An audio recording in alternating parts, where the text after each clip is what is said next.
welcome to the Dark Origins of Disney, a series where I, your host Ebony, deep dives into the original fables that your favourite Disney stories derived from. This is a 10-part series focusing on some of the most well-loved children's tales spanning across the years, as well as a bonus episode at the end of the series focusing on Disney as a whole, the company, and Walt Disney himself. Disclaimer: this is an origin story series and will not be focusing on the current backlash surrounding the new live-action films. Also, spoilers ahead. With that being said, my name is Ebony, this is the Film Spark podcast, and you're listening to episode 6 of the Dark Origins of Disney series, The Hunchback of Notre Dame.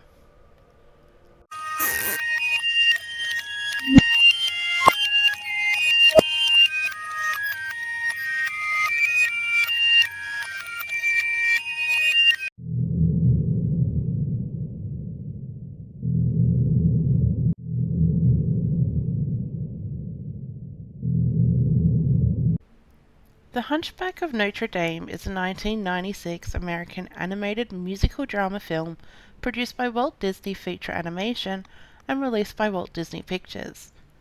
It is loosely based on the 1831 novel of the same name by Victor Hugo.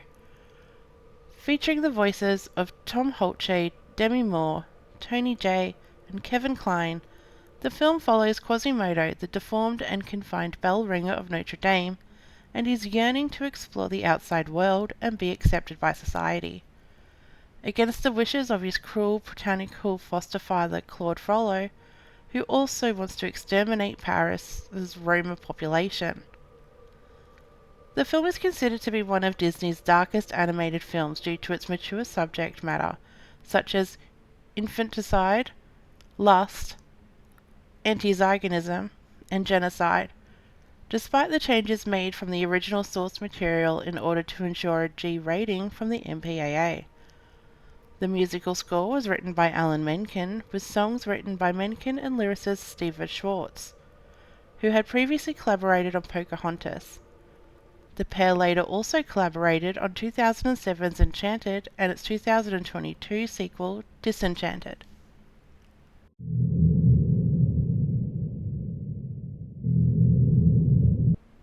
There are many differences between a 1996 animated film and the original fable. Although the film touches on some dark subjects, as I mentioned previously, the fable dives a little further into the darkness, providing more details and backstory to the characters.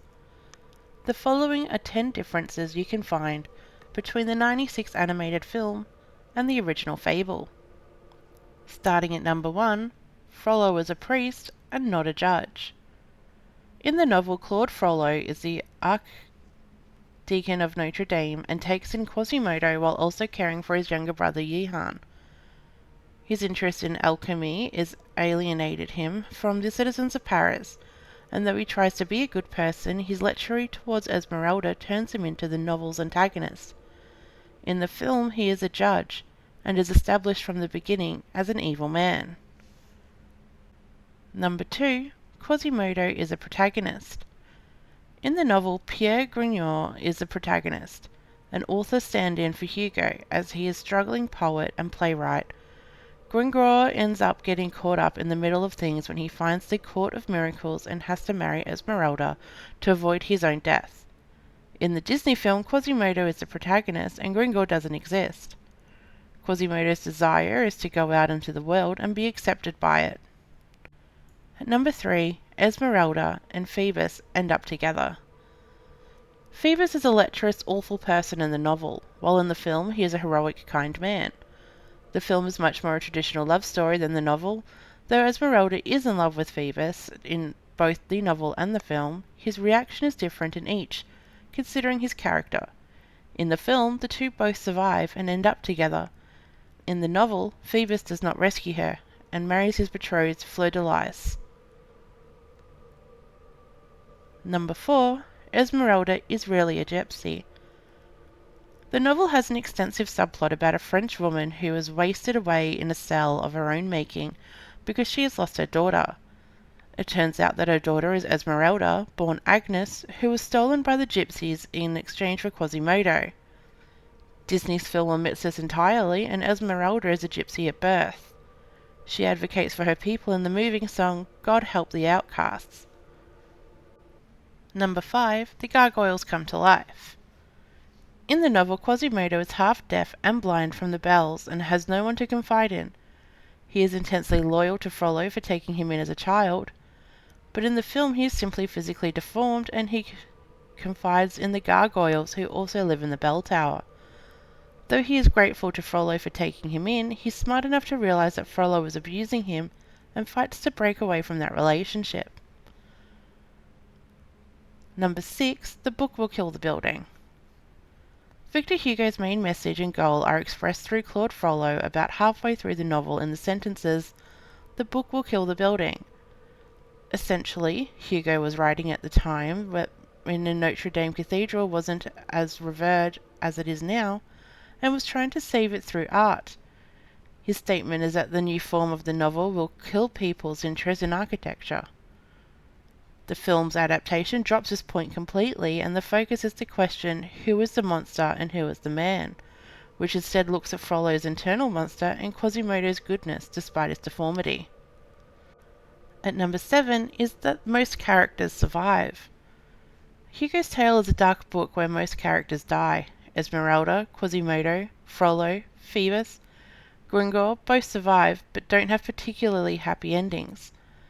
Phoebus unhappily marries his betrothed, Fleur-de-Lis, while Gringor runs off with the goat, Jarly, who Disney didn't create. She's all Victor Hugo's.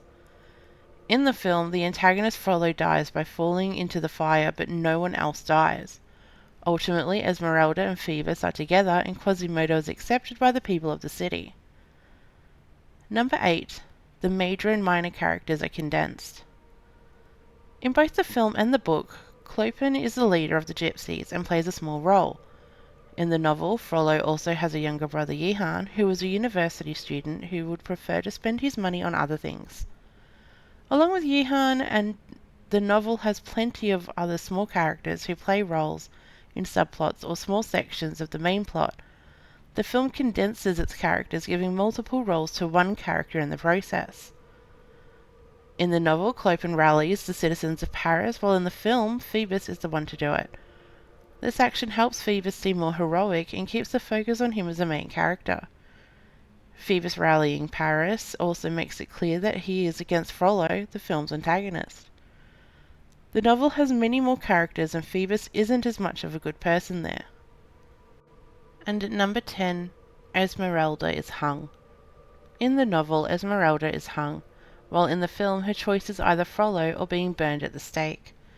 This allows Frollo to have his atmospheric villain song that features fire, making it clear that he is the antagonist. Esmeralda is more defiant in the film, while in the novel she has also been reunited with her mother, making her end even more tragic. This brings us to the end of episode 7, The Hunchback of Notre Dame. Again, my name is Ebony, this is the Film Spark podcast, and join us next time for episode 8, Sleeping Beauty.